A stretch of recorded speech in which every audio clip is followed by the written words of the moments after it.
जय हिंद दोस्तों, मैं हूं हीरा परिहार और आप देख रहे हैं सैनिक एकता। चैनल को सब्सक्राइब करें, वीडियो को ज्यादा से ज्यादा शेयर करें, लाइक करें, कमेंट करें। दोस्तों आज फिर बात करेंगे यहां पर इम्पेयरमेंट रिलीफ और डिसेबिलिटी पेंशन के कंफ्यूजन को यहां पर दूर करने की कोशिश करेंगे। पहले मैं वीडियो बना चुका हूं, लेकिन एक नेक्स्ट वीडियो में हर डिजीज पर लेके आऊंगा कि किन किन डिजीज में कितनी डिसेबिलिटी दी गई और कौन कौन सी डिजीज को अब हटा दिया गया है और कौन कौन सी डिजीज में यहां पर इम्पेयरमेंट और डिसेबिलिटी पेंशन देने की बातचीत हो रही है।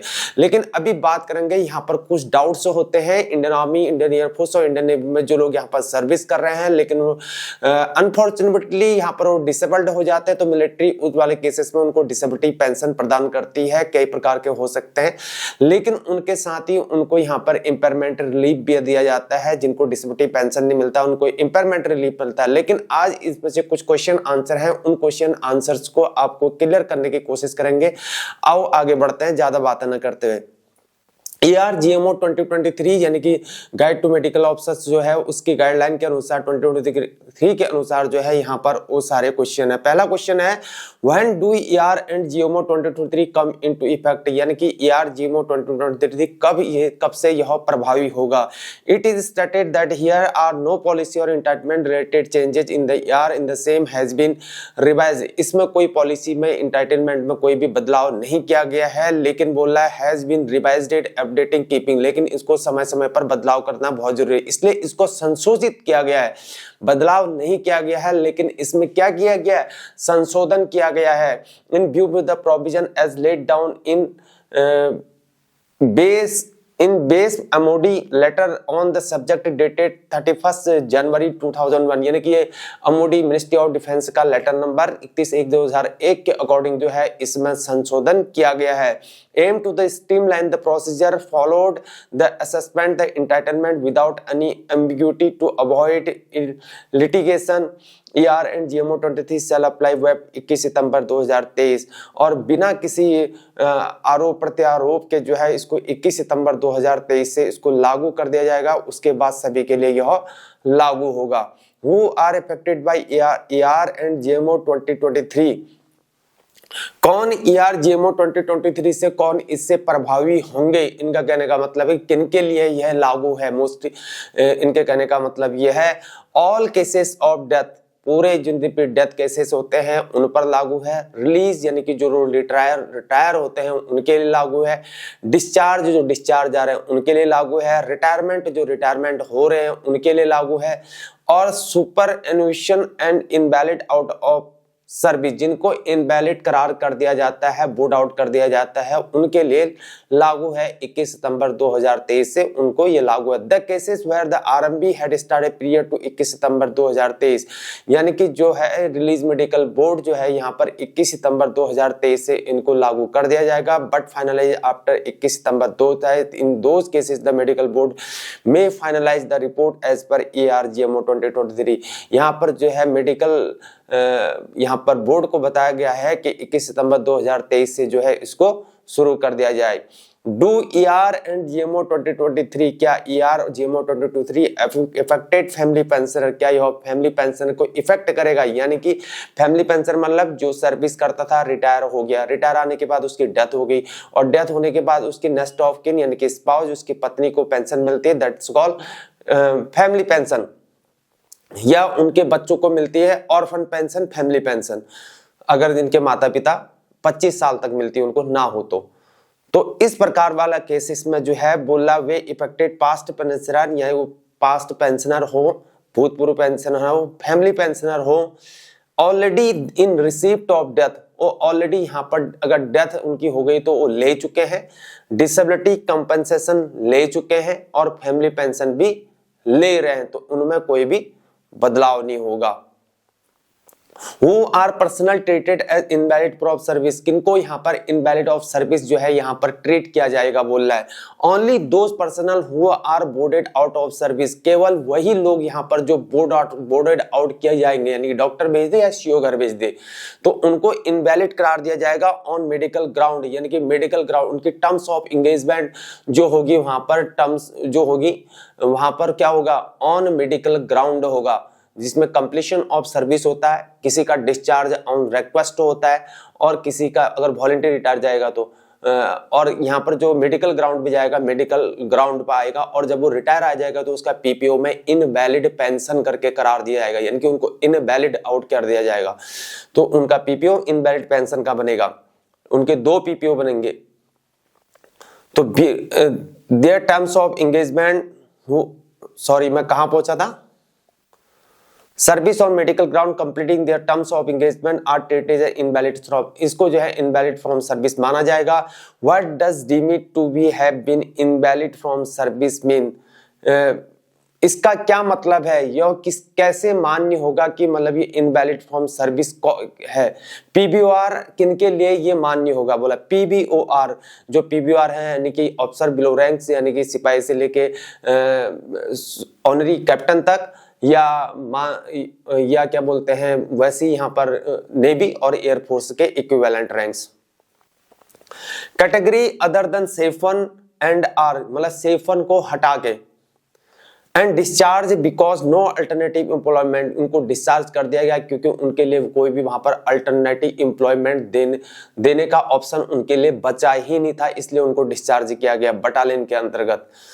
Provided them suitable to their medical category, उनकी मेडिकल कैटेगरी के अनुसार उनको जॉब एम्प्लॉयमेंट नहीं दिया जा सकता था। Or discharge before completing their terms of engagement after providing suitable alternative employment are deemed to have been invalid from service, इस प्रकार से उनको जो है इनवैलिड ऑफ सर्विस करार दिया गया। Does deem it to have been invalid from service apply to officers, क्या यह ऑफिसर्स के लिए मान्य होगा, यानी कि ऑफिसर्स के लिए बोला जा रहा है, आप क्या ये ऑफिसर्स के लिए लागू है, क्या उनके लिए मान्य होगा? नो, यानी कि ऑफिसर्स के लिए ये मान्य नहीं हो, यानी कि ऑफिसर इनवैलिड फ्रॉम सर्विस नहीं जाएंगे, उनको बोर्ड आउट नहीं कर दिया जा सकता। Deem it to have been invalidate from service only apply for PBR, केवल यह जवानों के लिए लागू है, यानी कि जवान मतलब सिपाही से लेके वो जो ऑनरी रैंक मिलता है, यानी कि ऑनरी रैंक में तो जाएगा ही नहीं, तो पीबीओआर के लिए है, पर्सनल बिलो ऑफिसर्स रैंक के लिए है, तो सूबेदार इंक्लूडेड हो सकता है उसमें, तो JCO warrant officer equivalent of ranks, तो ऑफिसर्स के लिए लागू नहीं है। Who are entitled to disability pension, किसको यहाँ पर डिसेबिलिटी पेंशन करार दिया जाएगा, किसको यहाँ पर डिसेबिलिटी पेंशन मिलेगा, ये बोल रहा है। Only armed forces person who are invalidate, केवल वही आर्म्ड फोर्सेस मतलब इंडियन आर्मी, नेवी और एयरफोर्स, वे जो इनवैलिड आउट हुए हैं और are deemed to have been invalid from service on medical ground, जिनको मेडिकल ग्राउंड में इनवैलिड करार दिया गया है विद ए डिसेबिलिटी हेल्ड, उनकी डिसेबिलिटी यहाँ पर होनी चाहिए एट्रिब्यूटेबल टू मिलिट्री सर्विस या aggravated by military service. Attributable होता है सेना में रहते हुए, सेना में रहते हुए उनको चोट फटक लग गई, उन्हें यहाँ पर एट्रिब्यूटेबल करार दिया जाता है, जिसमें कोई टूट फूट हुई हो तो उसे एट्रिब्यूटेबल कहा जाता है। एग्रीवेटेड मतलब होता है सेना में रहते हुए उनको कोई हादसा हो जाता है, किसी बीमारी से ग्रस्त हो जाता है, that is called aggravated by military service. तो are eligible to disability pension, उनको यहाँ पर डिसेबिलिटी पेंशन मिलेगा जो लोग इस प्रकार से इनवैलिड पेंशन मेडिकल आउट जाएंगे, मेडिकल बोर्ड आउट जाएंगे, उन्हीं को यहाँ पर डिसेबिलिटी पेंशन मिलेगा। What does disability pension comprise of, किससे कंप्राइज हो सकता है? डिसेबिलिटी पेंशन जी कंपोजिट मंथली पेंशन, यह एक प्रकार का मंथली पेंशन है। ये कौन सा? Disability pension that comprise of a service element and disability element, disability element और सर्विस एलिमेंट का मिला के जो है यह एक कंपोजिट मंथली पेंशन है, वही जो है डिसेबिलिटी पेंशन है।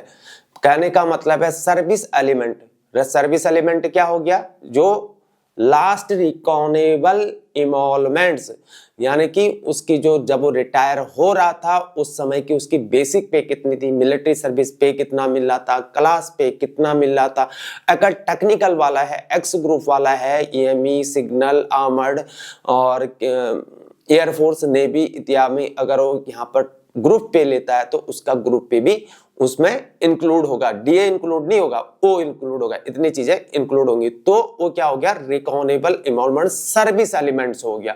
सर्विस एलिमेंट्स जिनका जो मेडिकल कैटेगरी होते हैं, लेकिन जो नॉर्मल डिस्चार्ज आएगा, पूरी सर्विस करके आ जाए, कोई कैटेगरी नहीं है, सेफ वन है, तो उसका वो सर्विस पेंशन होगा। कहने का मतलब सर्विस एलिमेंट्स और सर्विस पेंशन दोनों बात बराबर है। तो जो मेडिकल डिसेबिलिटी वाले होते हैं उनको वहां पर सर्विस एलिमेंट्स करार दिया जाता है, क्योंकि कैलकुलेशन करना पड़ेगा आगे। तो इस प्रकार से जो है उनका डिसेबिलिटी एलिमेंट, अब डिसेबिलिटी एलिमेंट क्या हो गया, डिसेबिलिटी एलिमेंट हो गया लास्ट रिकॉनेबल इमोलमेंट्स। इमोलमेंट्स कौन सा हो गया, सर्विस एलिमेंट्स। अब डिसेबिलिटी कौन कर देगा निर्धारित, डॉक्टर निर्धारित करेगा। अगर 30% यानी कि 30% क्या होगा, 100% हो जाए तो 30% लास्ट रिकॉनेबल इमोलमेंट्स ऑफ 30% हो जाएगा। इस प्रकार से होगा 30% फुल परसेंटेज हो गया। तो इस प्रकार से वो कॉल्ड होगा। किसी और वीडियोज में ये कैलकुलेशन आपको बता दी जाएगी। आगे बढ़ते हैं।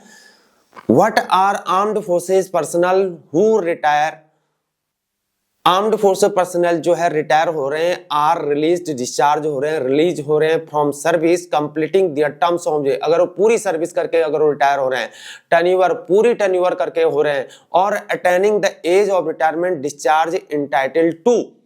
अब फिर क्या बोला है, armed forces person who are retained in service despite a disability, disability के बावजूद, health attributed to aggravated by military service, जो है एट्रिब्यूटेबल एग्रीबेटेड होना चाहिए, मिलिट्री सर्विस होना चाहिए, पोस्ट कंडक्ट और रिटेंशन कम इम्पेयरमेंट असेसमेंट मेडिकल बोर्ड, यानी कि जो कंप्लीशन ऑफ सर्विस कर रहा है। उनके कहने का मतलब है कि इसने पूछा है अगर कोई जवान, कोई जेसीओ, अगर वो मेडिकल कैटेगरी है लेकिन वह सर्विस को पूरी कर देता है, इसके कहने का मतलब है कि अगर कोई जवान या कोई जेसीओ वो यहाँ पर मेडिकल कैटेगरी है, किसी प्रकार की हो सकता है, A2 A3 या P2 P3 या H2 H3 या E2 E3 कुछ भी हो सकता है, या वैसे यहाँ पर सेफ 4 सेफ 5 एयरफोर्स का।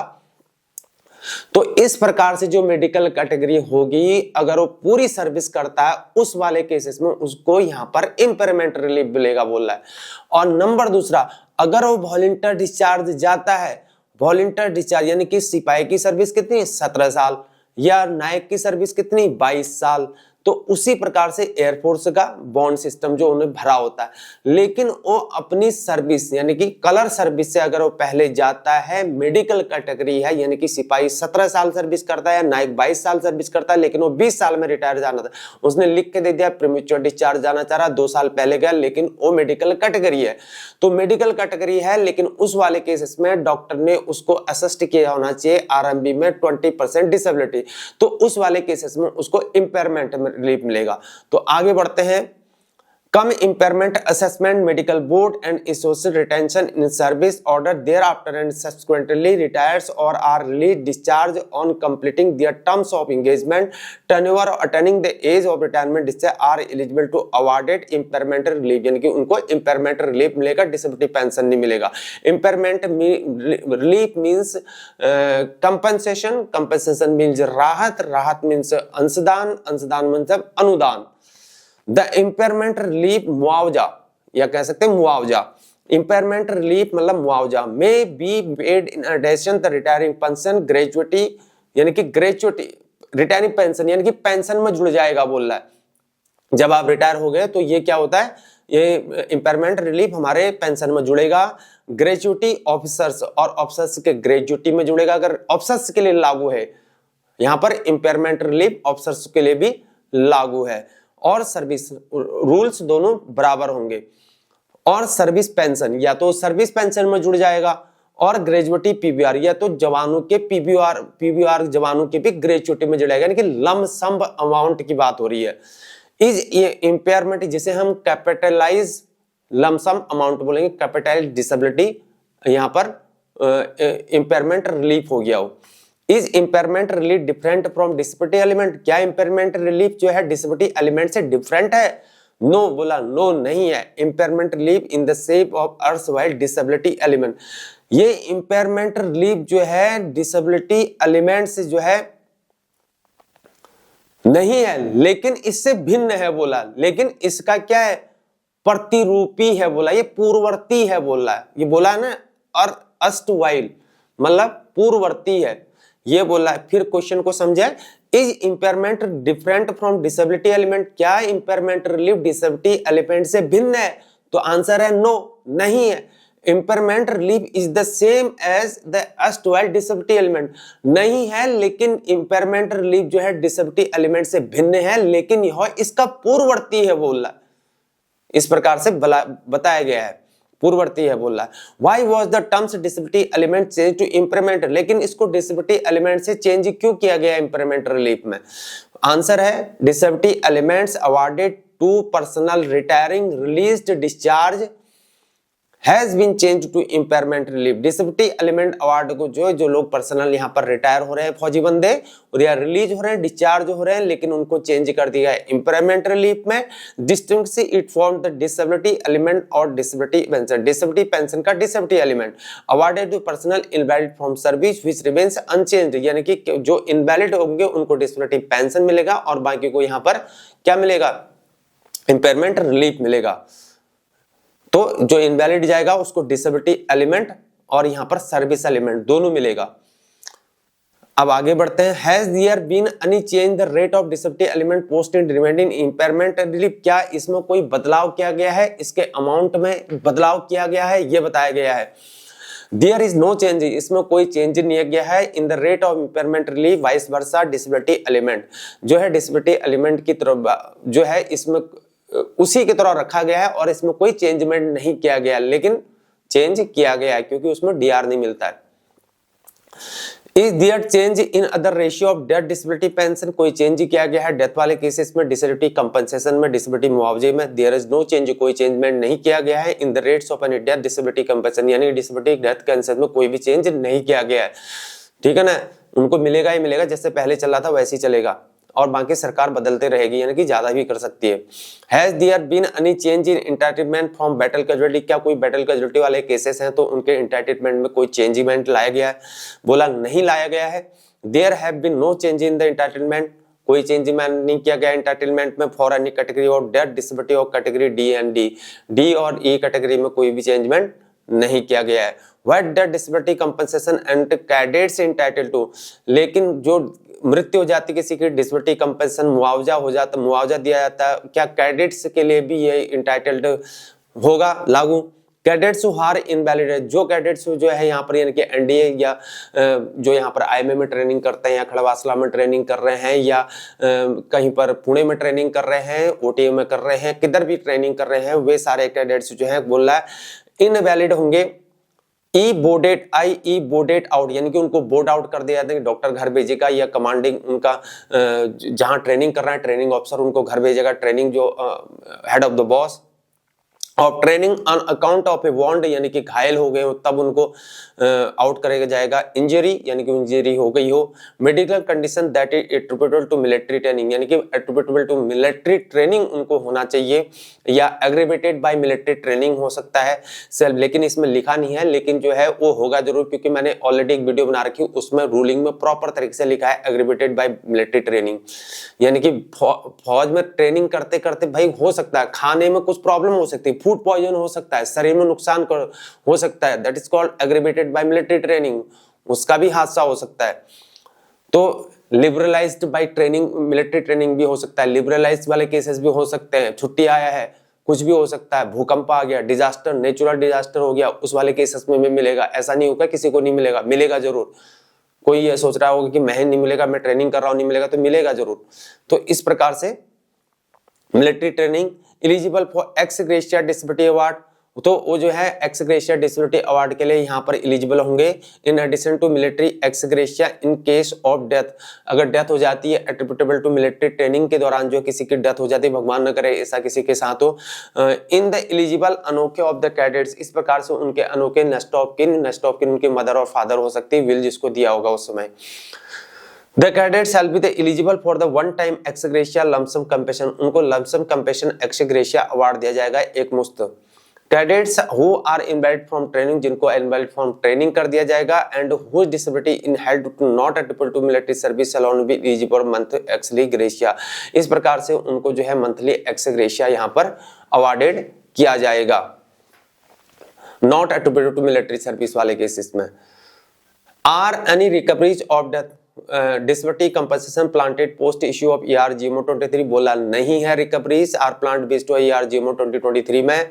Weather there in any change entitlement in case of war injury वाले केसेस में इंटाइटलमेंट में कोई चेंजमेंट किया गया है तो नहीं बोला। There disability element will not be stopped, उनका डिसेबिलिटी एलिमेंट स्टॉप नहीं किया गया है after issuance of the ER GO 2023 के बाद, GMO 2023 के बाद। whether there in any change in entitlement in case of war injury, कोई चेंजमेंट नहीं किया गया है। whether two disability element will be restored after certain years once the personnel have opted and received one time lump sum compensation like computation of pension। ये बोला है कि disability element will be restored, क्या restored हो सकता है, यानी कि एक बार लिया तो क्या हम उसको वापस करके क्या फिर ऐसा कर सकते हैं, कुछ बदल सकते हैं, ऐसा ये बोल रहा है। वन टाइम जो इसके कहने का मतलब है कि जो कम्यूटेशन मिलेगा वो लंप सम अमाउंट मिलेगा बोल रहा है। नो बोला नहीं, the person will not gate disability element, वो डिसेबिलिटी एलिमेंट नहीं पाएगा फ्यूचर में। इस प्रकार से वो डिसेबिलिटी एलिमेंट फ्यूचर में नहीं पाया after receiving one time lump sum compensation. तो लंप सम कंपेशन एक बार ले लिया, कंपनसेशन एक बार ले लिया तो ले लिया, डंके की चोट पे ले लिया और डंके की चोट पे उसको वापस नहीं कर सकते। ऐसा नहीं हो सकता मैंने लिया लमसम अमाउंट और मैं उसको वापस कर दूं और मेरे को नहीं चाहिए, मेरे को मंथली चाहिए, तो ऐसा नहीं हो। एक बार ले लिया डंके की चोट में तो डंके की चोट में वापस नहीं होगा। डंके की चोट में ले लिया तो सोच समझ के काम करना है। Whether the 20% war injury and 20% physical injury will become 40% disability, क्या 20% उसकी वार इंजरी है और 20% उसकी फिजिकल इंजरी है तो इस प्रकार से क्या 40% डिसेबिलिटी है, तो नहीं है बोल रहा है। Composite assessment will be done as explained with the example in ER 2023 keeping in view that a person can not be disabled more than 100%, वो 100% से ज्यादा नहीं हो सकता है, क्योंकि बोला ना वार 20% डिसेबिलिटी है, फिर 20% फिजिकल एनर्जी तो 40%, जबकि होना चाहिए 30%, 30% इक्विवेलेंट टू 100%, क्योंकि लास्ट रिकॉर्डेबल एमोलमेंट्स ऑफ 30% होता है। 30% कितना हो गया 100%, जिसको यहाँ पर 30% हो गया तो उसको 100% डिसेबिलिटी मिलेगी और जिसको 50% हो गया तो 15% मिलेगी। तो इस प्रकार से बोल रहा है। अब आगे देखते हैं क्या बोल रहा है ब्राउन वर्ड वाले सिस्टम में क्या बोल रहा है। Keeping in view the person cannot be more than 100% if physical injury happens subsequent to war injury, अगर physical injury कोई war injury से है then the individual will first gets the benefit of war injury, पहले सबसे पहले उसको war injury का benefit मिलेगा based on 20% disability, 20% disability के बेस के आधार पर। फिर उसके बोला how disability for physical injury will be 16%, अगर उसकी फिजिकल इंजरी उसकी 16% हुई हो तो आईपी 20% ऑफ 80%, 80% का 20%, 100 माइनस 20%, तो यहां पर वार इंजरी हो जाएगी। तो इस प्रकार से इन्होंने कैलकुलेशन कर रखा है, यानी कि 20% ऑफ 80% बोल रहा है, यानी कि 100 माइनस 20 कर रखा है, यानी कि 80%। तो इस प्रकार से the composite assessment disability will be 36%, इस प्रकार से कंपोजिट डिसेबिलिटी उसकी 30% होगी, 36% होगी। 20 प्लस 16 बोल रहा है, 20 प्लस 16 यानी कि 20% वो होगी वार इंजरी वाली, 16% उसकी फिजिकल इंजरी, तो 36 हो गया। क्वेश्चन नंबर 21 देखो, whether broad banding benefit will be given to those opting for impairment relief at the time of retirement oblique discharge. इसके कहना मतलब चाहे broad banding benefit will be given उनको दिया जाएगा to those opting for impairment relief के दौरान at the time of retirement of discharge, जब वो रिटायर जाएंगे और डिस्चार्ज जाएंगे उस दौरान जो है उनको ब्रॉडबैंड का पूरा बेनिफिट दिया जाएगा। इनके कहने का मतलब है कि 20% broadband to 50%, 51% broadband to 75%, 76 to broadband 100%। इस प्रकार से ब्रॉडबैंड मिलेगा इम्पेयरमेंट रिलीफ जब वो रिटायर जाएगा उस वाले केसेस में ब्रॉडबैंड का बेनिफिट दिया, बशर्ते डॉक्टर ने यहाँ पर जो है असिस्ट क्या होना चाहिए, आरएमबी के दौरान रिलीज मेडिकल बोर्ड जब बैठता है उसके दौरान आपको यहां पर मिनिमम डिसेबिलिटी वहां पर 20% असिस्ट क्या होना चाहिए। अगर 19% डिसेबिलिटी है तो उस वाले केसेस में आपको इंपेयरमेंट रिलीफ नहीं मिलेगा। 20% से ऊपर चाहे 100% तक कितनी भी डिसेबिलिटी आपको दे रखी है परसेंटेज में, तो उतनी आपको यहां पर इंपेयरमेंट रिलीफ उसके आधार पर मिल पाएगा। आगे बढ़ते हैं। Whether invalid pension requires minimum 10 year of service. यह बोला क्या इनवैलिड पेंशन पाने के लिए क्या यहाँ पर 10 साल की सर्विस करना क्या अनिवार्य है? पहले क्या होता था 10 साल सर्विस करनी पड़ती तब मिलता था, लेकिन अब क्या हो गया है कि 10 साल से कम सर्विस भी करोगे तब भी मिलेगा, एक दिन सर्विस करोगे तब भी मिलेगा। इनवैलिड पेंशन अगर एक दिन भी सर्विस करोगे, कोई दिक्कत हो गई, उसमें डॉक्टर ने घर भेज दिया, सीओ ने घर भेज दिया, ट्रेनिंग कमांडिंग ऑफिसर ने आपको, ट्रेनिंग कमांडर ने घर भेज दिया, तो उस दौरान आपको यहाँ पर इनवैलिड पेंशन के आप हकदार हो गए, एक दिन भी आपने अगर सर्विस कर रखी है तो। No provided they have the declared medically unfit for service and civil employed. लेकिन उस वाले केसेस में तब मिलेगा जब आप न फौज के लायक हो न ही आप सिविल के लायक हो, यानी कि कागज में लिख दिया जाएगा, मेडिकल डॉक्यूमेंट में लिखा जाएगा कि आप जो हो सिविल में नौकरी करने के लायक नहीं हो, क्योंकि अनफिट करार दिया जाएगा। लिखा है ना साहब, नो बोला नहीं, provided they have been declared, लेकिन आपको डिक्लेयर कर दिया जाएगा कि मेडिकली अनफिट हो फॉर सर्विस, यानी कि सर्विस के लिए, और एंड सिविल एम्प्लॉयमेंट, सिविल में एम्प्लॉयमेंट पाने के लिए आप अनफिट हो। इस प्रकार से आपको जो है यहाँ पर इनवैलिड पेंशन करार दिया जाएगा, 10 साल से नीचे सर्विस होती। तो दोस्तों ये थे F5 फ्रीक्वेंट। तो दोस्तों ये थे FYQs, यानी कि आपके डाउट्स जो होते हैं, जितने भी सोल्जर्स होते हैं उनके डाउट्स होते हैं कि क्या यहाँ पर क्या डिफरेंसेस है डिस्क्रिप्टिव पेंशन इंटाइटलमेंट और सर्विस एलिमेंट्स, और यहाँ पर इंपेयरमेंट रिलीफ में क्या क्या डिफरेंसेस हैं, इसके ये FYQs थे, फ्रीक्वेंटली आस्क्ड क्वेश्चन। तो ये हमारे जो है क्वेश्चन होते हैं, डाउट होते हैं। अगर आपका कोई डाउट है इंडियन आर्मी, एयरफोर्स, नेवी, जितने भी मेरे फौजी भाई हैं या रिटायर्ड पर्सन या फैमिली पेंशनर है, उनके कोई भी डाउट है पेंशन से संबंधित, पे एंड अलाउंसेस से रिलेटेड या ऐसी डिसेबिलिटी पेंशन से रिलेटेड, तो आप कमेंट बॉक्स में जरूर कमेंट करेंगे, हम उसको यहाँ पर एफर्ट करेंगे, पूरा उसको सॉल्व करने की कोशिश करेंगे और आपको जानकारी देने की यहाँ पर कोशिश करेंगे, हर संभव प्रयास करेंगे। दोस्तों ऐसे ही जानकारी के लिए आप हमारे चैनल को जरूर सब्सक्राइब करें, वीडियो को लाइक करें, शेयर करें, चैनल को शेयर करें अपने भाइयों में, अपने बडीज में, और यहाँ तक कि एक्स सर्विसमैन भाई भी हमारे चैनल को सपोर्ट करें, शेयर करें, या फैमिली पेंशनर हो वो भी, उनके बच्चे हों, हर कोई यहाँ पर हमारे चैनल को शेयर करें, सपोर्ट करें ऐसी जानकारी प्राप्त करने, ताकि आपको अच्छी जानकारी प्राप्त हो पा सके। आज के लिए इतना ही, लेते हैं विदा आपसे। जय हिंद, जय भारत, वंदे मातरम, भारत माता की जय।